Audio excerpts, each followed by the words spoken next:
자, 오늘은 부활주일입니다. 그래서 부활하신 예수님이라는 제목으로 세 가지를 살펴보고 은혜를 나누겠습니다.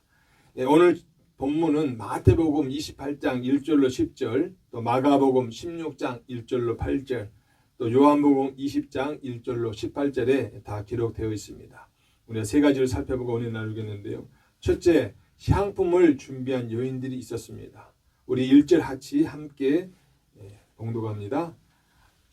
1절입니다. 안식 후 첫날 새벽에 이 여자들이 그 준비한 향품을 가지고 무덤에 가서, 예수님을 십자가 사형에 집행한 로마 군병들이 안식일이 다가오자 급하게 십자가에서 예수님의 시체를 내려 아르마대 요셉에게 주었고, 또 요셉은 유대의 장례법대로 염을 하고 세마포에 싸서 자신을 위해 준비한 바위 무덤에 모셨습니다. 요한복음 19장 38절로 40절 말씀 보니까 아르마대 사람 요셉은 예수의 제자이나 유대인이 두려워 그것을 숨기더니 2일 후에 빌라도에게 예수의 시체를 가져가기를 구하며 빌라도가 허락하는지라. 이에 가서 예수의 시체를 가져가니라. 일찍이 예수께 밤에 찾아왔던 니고데모도 몰약과 침향 섞인 것을 100리터라쯤 가지고 온지라. 이에 예수의 시체를 가져다가 유대인의 장례법대로 그 향품과 함께 세마포로 쌌더라.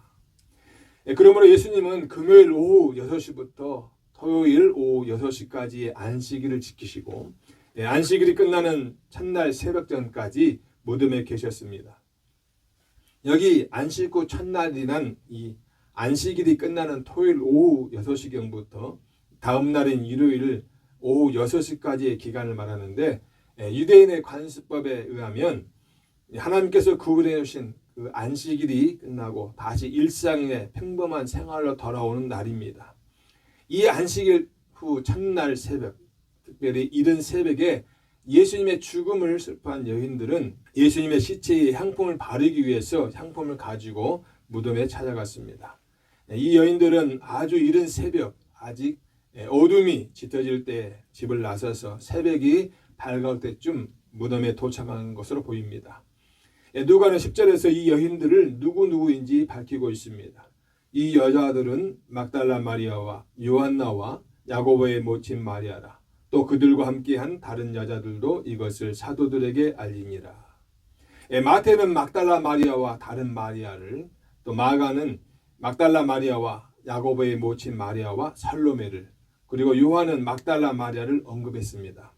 이 여인들은 평소에 예수님을 따르던 그리고 섬겼던 여인들이었습니다. 누가복음 8장 1절로 3절 말씀 보니까 그 후에 예수께서 각 성과 마을에 두루 다니시며 하나님의 나라를 선포하시며 그 복음을 전하실세 12 제자가 함께하였고, 또한 악귀를 쫓아내심과 병 고침을 받은 어떤 여자들 곧 7 귀신이 나간 자 막달라인이라 하는 마리아와 헤롯의 청지기 구사의 아내 요한나와 수산나와 다른 여러 여자가 함께하여 자기들의 소유로 그들을 섬기더라. 예수님의 무덤을 찾아온 여인들은 예수님의 부활에 대한 일말의 기대감도 없었음을 우리에게 보여주고 있습니다. 다만 이 여인들은 오직 생전에 사랑하던 그 예수님의 시체에 향품을 발라드리기를 원했습니다. 재직 맞고 찢긴 시신에 향품이라도 발라드리고자 했던 것이죠. 그런데 그들은 예수님의 부활 소식을 가장 먼저 들은 첫 번째 목격자들이 되었는데, 그들은 빈 무덤을 가장 먼저 발견했습니다. 그리고 천사들로부터 예수님의 부활 소식을 가장 먼저 들었고 그 사실을 세상에 알렸습니다. 지금 우리가 듣고 있는 부활의 소식도 바로 이들에게서부터 비롯된 것입니다. 그들은 인류 역사에 나타난 또 일어난 가장 큰 기적의 목격자와 증인이 되는 행운을 누렸습니다. 그러면 왜 예수님께서는 그들을 부활의 목격자와 또 증인으로 삼아 주신 걸까요? 그들에게는 비록 지식이 없고 또 바로 앞을 내다보는 예지가 부족했는지는 모르지만 무엇보다도 예수님에 대한 식지 않는 사랑이 있었기 때문입니다. 그들이 무덤을 찾은 때를 보십시오. 예수님이 죽으신 지 벌써 이틀이 지난 때입니다. 그의 죽음이 완전히 확정된 때예요. 여러분, 죽음이 무엇입니까? 죽음이 오늘 우리에게 무엇을 가르치고 있습니까? 모든 것의 끝을 의미하지 않습니까? 절망과 허망함과 단절과 망각과 또 썩어짐을 의미합니다. 그래서 예수님의 제자들조차도 예수님의 무덤을 찾지 않았습니다. 그런데 바로 이 여인들은 그 절망의 끝에 예수님을 찾은 거예요. 그들은 갈릴리에서 예수님을 따라 예루살렘까지 왔습니다. 그리고 죽음의 끝자락에서 다시 예수님을 찾은 것입니다. 이 얼마나 애틋한 사랑입니까? 기적은 거저 체험하는 것이 아닙니다. 아무에게나 기적이 찾아오는 것이 아니에요. 지식이 많다고 해서, 특별한 직분이 있다고 해서 찾아온 것이 아닙니다.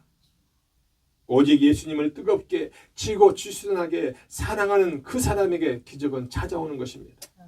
그래서 베드로 사도는 베드로전서 1장 8절에 예수를 너희가 보지 못하였으나 사랑하는도다. 이제도 보지 못하나 믿고 말할 수 없는 영광스러운 즐거움으로 기뻐하니라고 했습니다. 산성도 여러분, 안식일 후 첫날, 이날은 기독교 역사상 매우 특별한 의미를 갖는 그런 날입니다.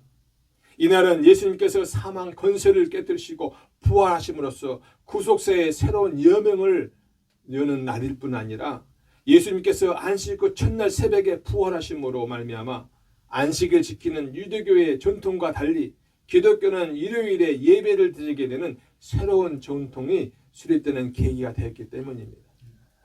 그래서 누가는 초대교회가 주일을 지켰음을 증언하고 있습니다. 사도행전 20장 7절에 그 주간의 첫날에 우리가 떡을 떼려 하여 모였더니, 주간의 첫날을, 그러니까 곧 예수님이 부활하신 날을 주의 날, 주일로 삼았습니다. 그리고 떡을 뗐다는 것은 예배를 드리고 성찬식을 했다는 것이거든요. 그러므로 여인들처럼 예수님께 대한 지고지순한 사랑은 기적을 불러일으키기도 하고 또 기적을 맛보기도 합니다는 사실을 기억하시기 바랍니다. 언제나 변함없이 예수님을 사랑하시기를 바랍니다. 에베소서 6장 24절에 우리 주 예수 그리스도를 변함없이 사랑하는 모든 자에게 은혜가 있을지어다고 이 바울 사도는 축복했습니다. 좋은 조건에서만 아닌 악조건에서도 주님을 사랑할 수 있기를 바랍니다. 뜨겁게 사랑하시기를 주님의 이름으로 축복합니다. 둘째, 무덤 문이 열려 있었습니다. 우리 2절로 4절 말씀 함께 봅니다. 2절로 4절입니다. 돌이 무덤에서 굴러 옮겨진 것을 보고 들어가니 주 예수의 시체가 보이지 아니하더라. 이로 인하여 근심할 때에 문득 찬란한 옷을 입은 두 사람이 곁에 섰는지라. 아멘. 예수님의 무덤은 로마 군인들에 의해서 봉인되었을 뿐만 아니라 대제사장들의 요구에 의해서 군인들이 지키고 있었습니다. 마태에 따르면 빌라도가 돌문에 봉인하고 군병들로 지키게 하였습니다. 마태복음 27장 65절로 66절 말씀 보니까 빌라도가 이르되 너희에게 경비병이 있으니 가서 힘들어 굳게 지키라 하거늘 그들이 경비병과 함께 가서 돌을 인봉하고 무덤을 굳게 지키니라. 그러므로 예수님의 무덤은 함부로 열 수 있는 여건이 아니었어요. 그래서 여인들은 무덤에 가면서 수건거렸습니다. 마가의 기록에 따르면 이들은 무덤에 가기 전에 과연 누가 우리를 위해서 그 무덤 문을 열어줄 것인가 근심했다고 하였습니다. 마가복음 16장 3절에 서로 말하되 누가 우리를 위하여 무덤 문에서 돌을 굴려주리요. 그런데 무덤에 돌문이 열려 있었습니다. 여인들이 오기 전에 천사가 지진을 일으키며 돌문을 굴려버렸던 것입니다. 큰 지진과 함께 천사의 출현으로 인해 무덤을 지키던 군병들은 혼돈백산했다고 말씀합니다. 마태복음 28장 2절로 4절 말씀 보니까 큰 지진이 나며 주의 천사가 하늘로부터 내려와 돌을 굴려내고 그 위에 앉았는데 그 형상이 번개 같고 그 옷은 눈같이 희거늘 지키는 자들이 그를 무서워하여 떨며 죽은 사람과 같이 되었더라. 산성도 여러분, 3절 4절에서 여인들은 예수님의 무덤문이 열려있고 시신이 없는 것을 보자 근심했다고 했습니다. 잠언 17장 22절의 말씀에 따르면 심령의 근심은 뼈를 마르게 한다고 했습니다. 아무리 건강한 사람도 근심하게 되면 몸이 마르고 마지막에는 쓰러지게 되어 있습니다. 그래서 예수님께서도 요한복음 14장 1절에서 마음에 근심하지 말라고 말씀하셨던 겁니다. 성도는 근심하지 말아야 됩니다. 성도는 자기가 어떻게 살아갈 것인가 하는 생활에 근심은 하지 말고 오직 주께 맡겨드려야 됩니다. 오늘과 내일에 먹을 양식을 주님께 온전히 맡기고 안정된 상태에서 생활해 가는 것이 예수님이 원하시는 성도의 바른 삶의 태도입니다. 그러나 모든 근심이 성도들에게 해로운 것은 아니에요. 오히려 성도들이 가져야 할 근심도 있습니다. 그것은 거룩한 근심입니다. 선한 근심이에요. 나를 위한 근심이 아닌 거룩한 일과 하나님의 일을 위한 근심입니다. 오늘 본문의 여인들은 바로 이 점에서 우리에게 좋은 귀감이 되고 있는 것입니다. 그들은 자신들의 문제로 인해서 고민하지 않았습니다. 바로 어떻게 하면 예수님의 무덤을 열 것인가 하는 선한 문제로 고민했습니다. 또 예수님의 시신을 읽고 고민했던 것입니다. 그때 흰옷 입은 두 천사가 그녀들을 맞이했습니다. 이 천사들에 대해 여러 가지 의견이 있는데 마가복음 16장 5절에서는 청년으로 언급되어 있어 천사의 모습이 사람의 형상 가운데서도 청년의 모습을 하고 있다는 것을 우리에게 알려주죠. 그리고 이때 나타난 천사의 수는 둘인 것이 분명합니다. 마태와 마가가 마치 한 천사인 것처럼 언급하고 있는데 그것은 두 천사 가운데 주도적 역할을 하는 천사를 부각시켰기 때문으로 보입니다. 반면에 누가가 두 사람이라고 언급한 것은 실제 등장한 천사의 수를 정확하게 나타남과 동시에 사람이 믿기 어려워하는 이 부활에 대한 중대한 증언이 있어서 법적 효력을 발생시키려는 누가의 의도로 추측됩니다. 즉 어떤 일에 보증을 쓸 때 두 사람으로 하는 것만이 확실성이 있다는 유대인의 전통적 사상에 의한 것이죠. 신명기 19장 15절 말씀 보니까 사람의 모든 악에 관하여 또는 모든 죄에 관하여는 한 증인으로만 정할 것이 아니요 두 증인의 입으로나 또는 세 증인의 입으로 그 사건을 확증할 것이며였어요. 따라서 누가는 두 천사가 나타나 증언함으로써 예수님의 부활이 사실임을 부각시키려 했던 것입니다. 사랑하는 성도 여러분, 무덤 문에 임봉하고 군인들이 지키기까지 한 그 무덤 문이 열렸습니다. 사람에 의해서가 아니라 하나님의 보내심을 받은 천사의 능력으로 그 육중한 돌문이 굴러 문이 열려버린 것입니다. 그리고 무덤은 비어 있었습니다. 이 빈 무덤은 죽음의 권세를 이기신 정복하신 예수 그리스도의 부활을 증명한 줄 믿으시길 바랍니다. 따라 우리 성도들은 그 할 일이 예수님의 부활을 만방에 알리는 일입니다.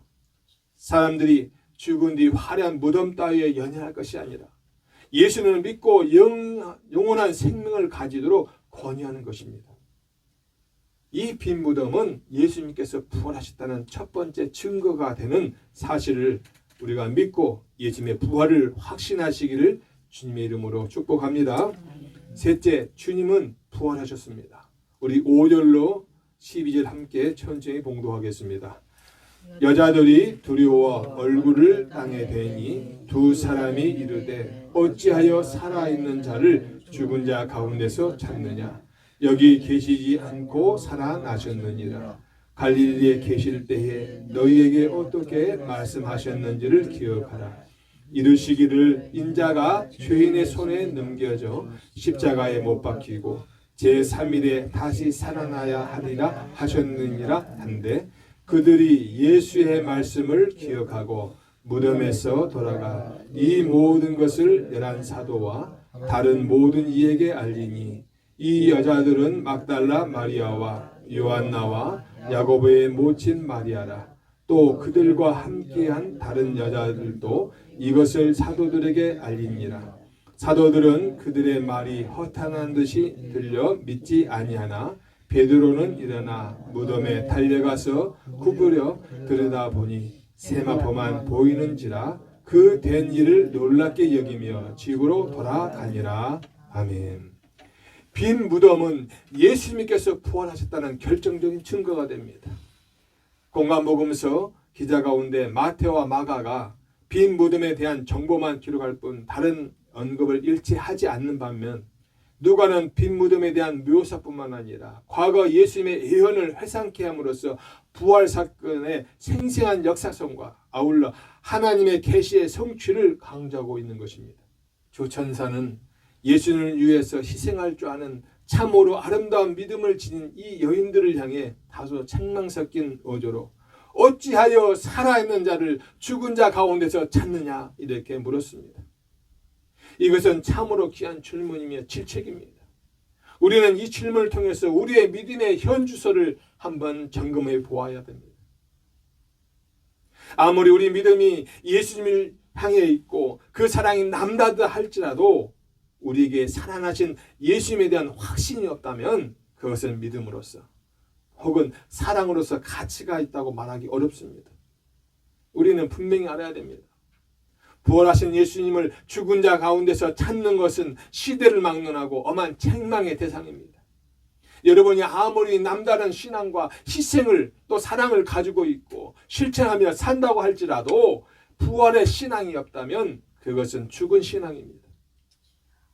따라서 7절은 예수님께서 구속사를 이루는 데 있어서 죄인의 손에 넘겨져 십자가에 못 박히고 제3일에 다시 살아나는 것, 이것이 필연적이었음을 우리에게 보여주고 있는 것입니다. 즉 이 가운데 어느 한 가지라도 누락되어 있어서는 하나님의 구속 역사가 이루어질 수 없다는 것입니다.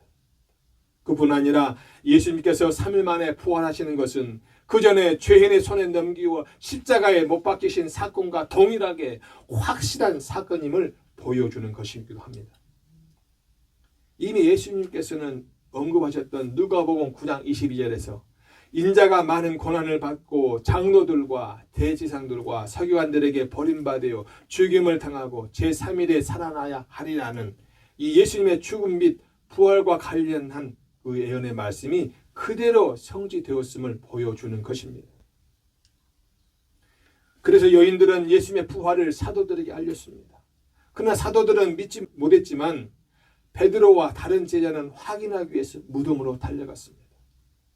요한은 베드로가 무덤에 들어가 보니 머리 수건과 세마포가 누워 있었다고 증언합니다. 요한복음 20장 6절로 7절에 시몬 베드로는 따라와서 무덤에 들어가 보니 세마포가 놓였고 또 머리에 쌌던 수건은 세마포와 함께 놓이지 않고 딴 곳에 쌌던 대로 놓여 있더라. 누가는 11 제자뿐 아니라 다른 모든 일을 함께 언급함으로써 부활의 소식이 수많은 사람에게 급속하게 퍼져나갔다는 것을 전해주고 있어요. 실제로 인류 역사상 가장 놀라운 사건이라 할 수 있는 예수님의 부활 소식은 급속도로 확산되어 가졌습니다. 그러므로 부활 당일에 이미 여러 사람이 그 소식을 들었습니다. 엠마오로 가던 두 제자가 부활하신 예수님을 만났습니다. 누가복음 24장 13절로 16절 말씀 보니까 그날에 그들 중 둘이 예루살렘에서 25리 되는 엠마오로 하는 마을로 가면서 이 모든 된 일을 서로 이야기하더라. 그들이 서로 이야기하며 문의할 때에 예수께서 가까이 이르러 그들과 동행하시나 그들의 눈이 가리워져 근유를 알아보지 못하다거늘. 주님께서 함께 그들과 동행하시면서 나중에 또 식사도 하시면서 이렇게 그들에게 말씀 풀어주시죠. 나중에 그들의 눈이 열렸을 때 주님이셨다는 것을 그들이 깨닫죠. 부활하신 주님을 만난 것입니다. 또 부활하신 주님은 제자들에게 찾아오셔서 직접 부활하신 증거를 보여주셨어요. 요한복음 20장 19절로 20절 말씀 보니까 이날 곧 안식 후 첫날 저녁 때에 제자들이 유대인들을 두려워하여 모인 곳에 문들을 닫았더니 예수께서 오사 가운데 서서 이르시되 너희에게 평강이 있을지어다. 이 말씀을 하시고 손과 옆구리를 보이시니 제자들이 주를 보고 기뻐하더라. 그뿐 아니라 예수님이 승천하신 뒤에 사도들은 예수님의 부활을 외쳤습니다. 사도행전 4장 33절에 사도들이 큰 권능으로 주 예수의 부활을 증언하니 무리가 큰 은혜를 받았다고 말씀하고 있습니다. 사랑하는 성도 여러분, 예수님은 부활의 첫 열매가 되어 주셨습니다. 고린도전서 15장 20절에 그러나 이제 그리스도께서 죽은 자 가운데서 다시 살아나사 잠자는 자들의 첫 열매가 되셨도다. 예수님의 우리의 부활을 확인시켜주는 부활의 첫 열매가 되신 줄 믿으시길 바랍니다. 사실 예수님께서 죽으실 때에요, 성도들의 부활이 먼저 있었습니다. 마태복음 27장 50절로 53절 말씀 보면 예수께서 다시 크게 소리 지르시고 영원히 떠나시니라. 이에 성소 휘장이 위에로부터 아래까지 찢어져 둘이 되고 땅이 진동하며 바위가 터지고 무덤들이 열리며 자던 성도의 몸이 많이 일어나되 예수의 부활 후에 그들이 무덤에서 나와서 거룩한 성에 들어가 많은 사람에게 보이니라. 그러니까 예수님이 죽으시고 그때에 엄청난 큰 이적이 일어났는데 성도들의 무덤이 열리고 그들이 나왔다는, 부활했다는 이야기입니다. 그리고 예수님이 부활하신 다음에 그때서 3일 뒤에 그들이 나와서 자기들의 가족들이 돌아갔다는 이야기를 우리에게 보여주고 있는 겁니다. 이미 이 말씀은 이사야 3장을 통해서 예언된 것이라고 볼 수 있어요. 이사야서 53장 10절 말씀 보니까 여호와께서 그에게 상함을 받게 하시기를 원하사 질고를 당하게 하셨은즉 그의 영혼을 속건 제물로 드리기에 이르면 그가 씨를 보게 되며 그의 날은 길 것이요 또 그의 손으로 여호와께서 기뻐하시는 뜻을 성취하시리로다. 예수님의 죽으시고 다시 부활하심이 씨, 곧 믿음의 후손인 성도를 보게 된다는 말씀입니다. 따라서 우리 또한 부활의 은혜를 맛볼 수 있다는 것이죠. 예수님께서 친히 말씀하셨습니다. 누가복음 20장 35절로 36절에 저 세상과 및 죽은 자 가운데서 부활함을 얻기에 합당히 여김을 받은 자들은 장가가고 시집가는 일이 없으며 그들은 다시 죽을 일도 없나니 이는 천사와 동등이요 부활의 자녀로서 하나님의 자녀임이니라. 그러므로 예수님의 부활을 믿는 우리는 죽어도 다시 사는 부활을 소망할 수 있게 되었습니다. 우리 모두 예수님의 부활을 기뻐하고 그 소식을 이웃에게 전하시기를 바랍니다. 이 마지막 때에 우리에게 주신 말씀, 서로 사랑하라, 서로 의지하라, 주의 은혜 안에 거하라, 주의 말씀 안에 거하라를 기억하고 항상 주님의 재림을 소망하는 삶을 사시길 주님의 이름으로 축복합니다.